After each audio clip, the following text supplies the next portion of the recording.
Hey everybody, Solar-Ark-Survival channel back again, giving you a little update of what we're doing here. Last time I was on film, I was talking about this Kubota tractor and changing the oil filter on it.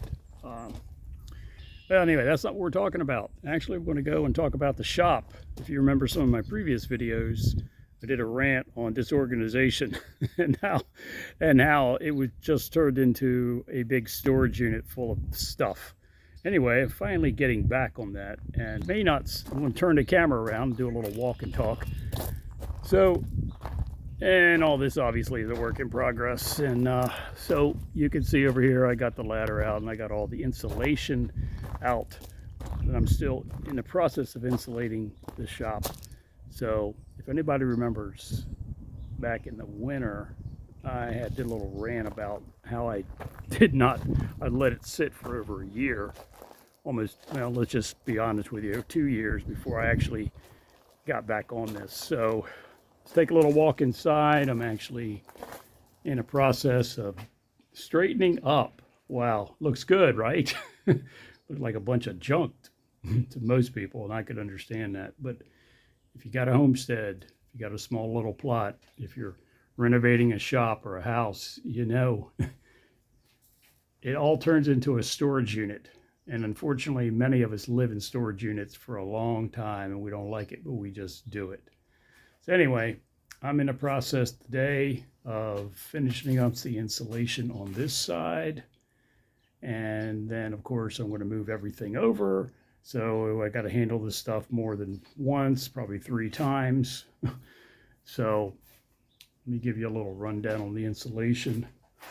Actually, it's, as you can see, I insulated it with this foam core. And, you know, be honest with you, even without heat here in the wintertime, any source of heat other than the solar coming through the windows, in the afternoons, it was very warm in here. It felt really good. So even when we were having single digits here on the East Coast.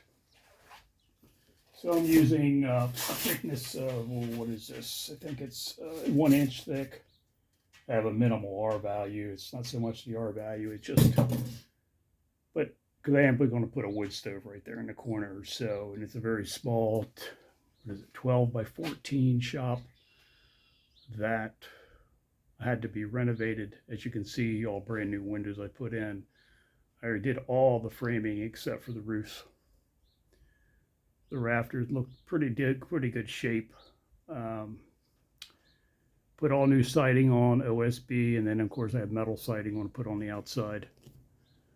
But I'm in the process, so everybody can laugh at this. And hey, there's a lot of you guys out there, and girls and women, that understand exactly what this is about. When you've got a small little homestead or a small plot of property, you're trying to renovate and develop. What do I work on today? Because I have multiple things to do. There's never a dull moment, so to speak. So anyway, I'm going to keep this probably under 5 minutes, so maybe it'll be a short. Let me give you a little update on see, there's the siding. And the door is 42-inch door. I decided to go from a standard 3.0 door to a 42-inch door. And that is and that's the actual stud to stud is 42-inch. So that's going to be really nice moving stuff in and out. I don't plan on doing a lot of big stuff, but I do like room, especially if I'm going to be moving a wood stove in. Now the door, I plan on making the door myself, so that's going to be kind of interesting to see that when that starts occurring. So anyway, I want to keep this short, and as always, don't give up, keep moving, and I will see you later. Take care.